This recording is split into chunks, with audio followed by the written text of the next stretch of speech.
You're not making up your mind, it's killing me, you're wasting time. Hello everyone, so today we are moving on to Chapter 6 of The Hunger Games. So if you haven't seen the previous ones, I will put them in a link down below. And also where you get this and the other 2 books in the series. So let's just get started. The training center has a tower designed exclusively for the tributes and their teams. This will be your home until the actual game begins. Each district has an entire floor. You simply step onto an elevator and press the number of your district. Easy enough to remember. I've ridden the elevator a couple times in the Justice Building back in District 12. Once to receive the medal for my father's death, and then yesterday to say my final goodbyes to my friends and family. But that's a dark and creaky thing that moves like a snail and smells of sour milk. The walls of this elevator are made of crystal so that you can see and watch the people on the ground floor shrink to ants as you shoot up into the air. It's exhilarating, and I'm tempted to ask Effie Trinket if we can ride it again, but somehow that seems childish. Apparently, Effie Trinket's duties do not conclude at the station. She and Hamish will be overseeing us right into the arena.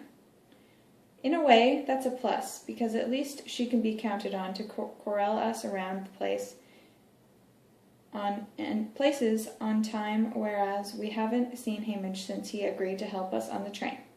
Probably passed out somewhere. Effie Trinket, on the other hand, seems to be flying high.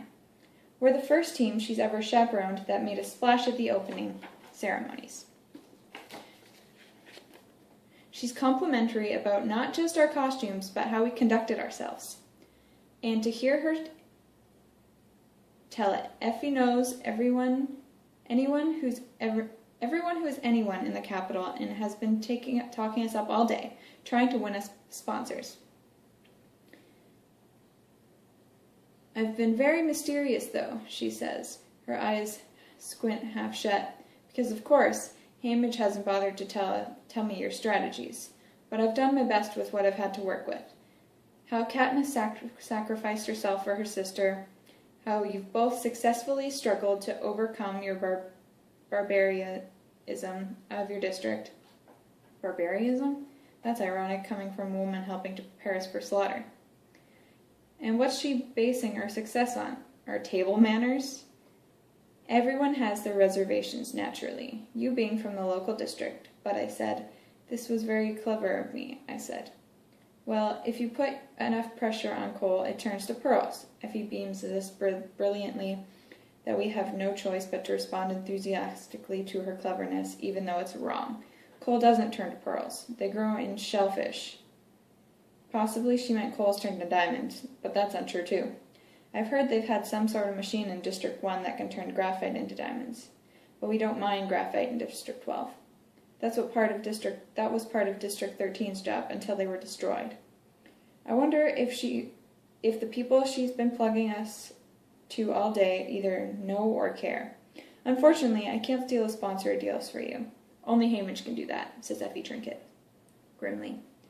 But don't worry, I'll get him to the table at gunpoint if necessary. Although lacking in many departments, Effie Trinket has a certain determination I have to admire. My quarters are larger than our entire house back home. They are plush like the train car, but only have so many automatic gadgets that I'm sure I won't have time to press all the buttons. The shower alone has a panel of more than 100 options you can choose, regulating water temperature, pressure, soaps, shampoos, scents, oils, and massaging sponges. When you step out onto the mat, heaters come on that blow dry your whole body. Instead of struggling with knots in my wet hair, I merely place my hand on a box that sends a current through my scalp, untangling, parting, drying, and almost instantly. It floats down around my shoulders in a glossy curtain. I program the closet for an outfit for my taste. The windows zoom in and out on parts of the city at my command. You need only whisper a type of food from a gigantic menu into a mouthpiece and it appears, hot and steamy before you in less than a minute. I walk around the room eating goose liver and puffy bread until there's a knock on the door. Effie's calling me to dinner. Good, I'm starving. Peta, Sina, and Peta, Cinna, and Portia are standing out on a balcony that overlooks the Capitol when we enter the dining room. I'm glad to see the stylists, particularly after I hear that Hamish will be joining us. A meal presided over by Effie and Hamish is bound to be a disaster. Besides, dinner isn't really about food. It's about planning out our strategies, and Cinna and Portia have already proven how valuable they are. A silent young man dressed in a white tunic offers us steamed glasses of wine. I think about turning it down, but I've never had wine, except the homemade stuff my mother uses for coughs, and when will I get the chance to try that again? I take a sip of tart, dry liquid, and secretly think it could be improved by a few spoonfuls of honey. Hamish shows up just as dinner is being served. It looks as if he's had his own stylist because he's clean and groomed and about as sober as I've ever seen him. He doesn't refuse the offer of wine, but when he starts in on his soup, I realize it's the first time I've ever seen him eat. Maybe he really will pull himself together long enough to help us. Cinna and Portia seem to be having a civilized effect on Hamish and Effie. At least they're addressing each other decently, and they both have nothing but praise for our stylist's opening act. While they make small talk, I concentrate on the meal. Mushroom soup, bitter greens with tomatoes the size of peas, rare roast beef slices, sliced as thin as paper, noodles in a green sauce, cheese that melts on your tongue served with sweet blue grapes. The servers, all young people dressed in white tunics, like the ones who gave us the wine, move wordlessly to and from the table, keeping the platters and glasses full. About halfway through my glass of wine, my head starts feeling foggy, so I change to water instead. I don't like the feeling and hope it wears off soon. How Hamish can stand walking around like this full time is a mystery. I try to focus on the talk, which has turned into our interview costumes, when a girl sets a gorgeous-looking cake on the table and deftly lights it. It blazes up, and then the flames flicker around the edges a while until it finally goes out. I have a moment of doubt. What makes it burn? Is it the alcohol? I say, looking up at the girl. That's the last thing I want. Oh no, I know you. I can't place a name or the time to a girl's face, but I'm certain of it. The dark red hair, the striking features, the porcelain skin. But even in utter of the words, I feel my insides constricting with anxiety and guilt at the sight of her, and while I can't pull it up, I know some bad memory is associated with her. The expression of terror that crosses her face only adds to my confusion and unease. She shakes her head in denial quickly and hurries away from the table. When I look back, the 4 adults are watching me like hawks. Don't be ridiculous, Katniss. How would you possibly know Avox? Snaps Effie. The very thought. What's an Avox? I ask stupidly. Someone who's committed a crime. They cut her tongue out so she can't speak, says Hamish. She's probably a traitor of some sort. Not likely you'd know her. And even if you did, you're not to speak to one of them unless it's to give an order, says Effie Trinket. Of course you don't really know her. But I do know her, and now that Hamish has mentioned the word traitor, I remember from where. The disapproval is so high, I could never admit it. No, I guess not, I stammer, and the wine is not helping. Peeta snaps his fingers. Deli Cartwright! That's who it is. I keep thinking she looks familiar as well. Then I realize she's a dead ringer for Deli.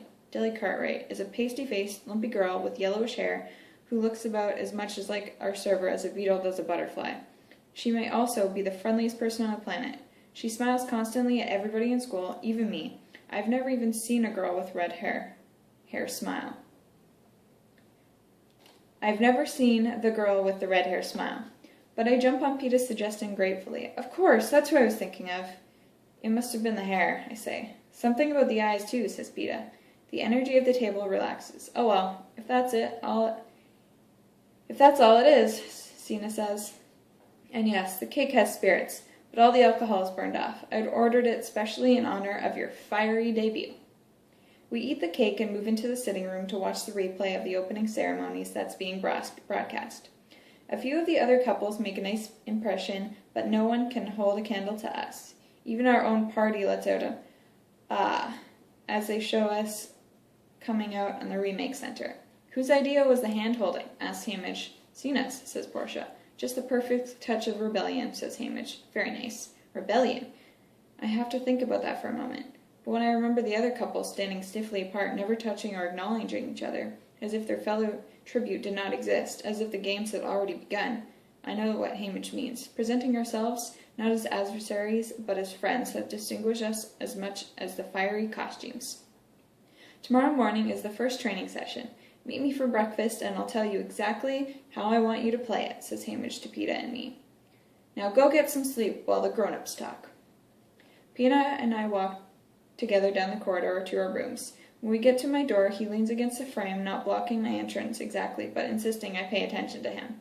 So, Jelly Cartwright, imagine finding her look-alike here. He is asking for an explanation, and I'm tempted to give him one. We both know he covered me, so I am in debt to him again. If I tell him the truth about the girl somehow, that might even things up. How can it hurt, really? Even if he repeated the story, it couldn't do much harm. It was just something I witnessed, and he lied as much as I did about Jelly Cartwright. I realized I do want to talk to somebody about the girl, someone who might be able to figure out her story. Gale would be my first choice, but it's unlikely I'll ever see Gale again.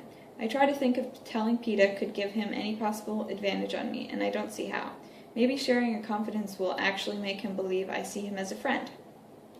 Besides, the idea of the girl with her maimed tongue frightens me. She has reminded me why I'm here, not to modelly flash costumes and eat delicacies, but to die a bloody death while the crowd urges on my killer. To tell or not to tell, my brain still feels slow from the wine. I stare down the empty corridor as if my decision lies there. Peeta picks up my hesitation. Have you been on the roof yet? I shake my head. Sina showed me. You can practically see the whole city. The wind's a bit loud, though. I translate this into, no one will overhear us talking, in my head. You do have the sense that we might be under surveillance here. Can we just go up? Sure, come on, says Peeta. I follow him to the flight of stairs that leads to the roof. There's a small dome-shaped room with a door to the outside. As we step into the cool, windy air, I catch my breath at the view. The capital twinkles like a vast field of fireflies. Electricity in District 12 comes and goes. Usually, we have it for a few hours a day. Often the evenings are spent in candlelight. The only time you can count on it is when they're airing the games or important government messages on the television that is mandatory to watch. But here, there will be no shortage ever. Peeta and I walk to a railing at the edge of the roof.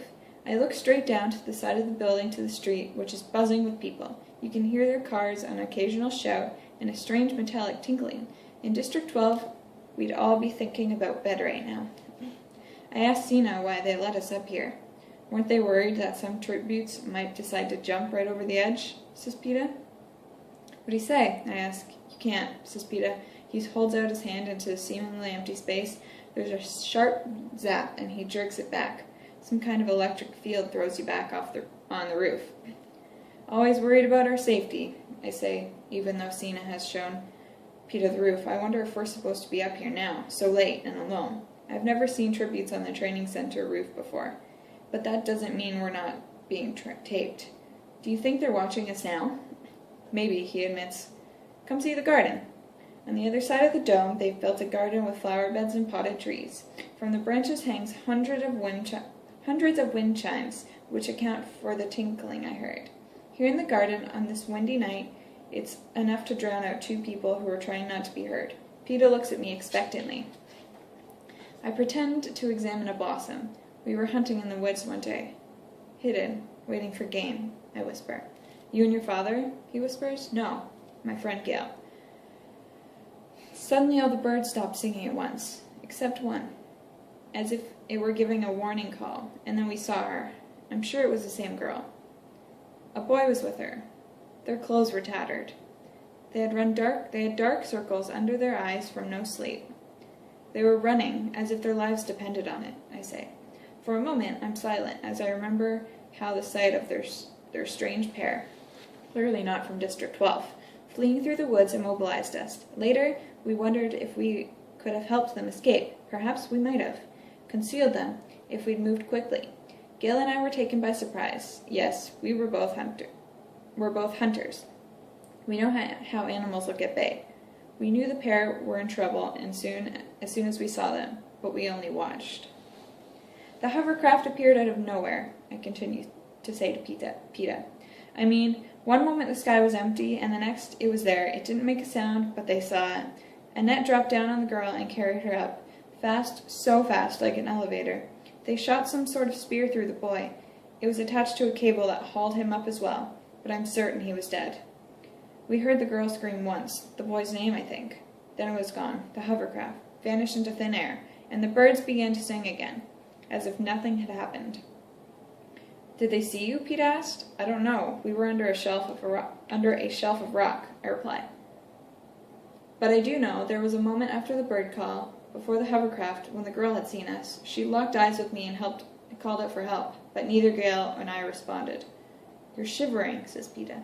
The wind and the story have blown all the warmth from my body. The girl's scream.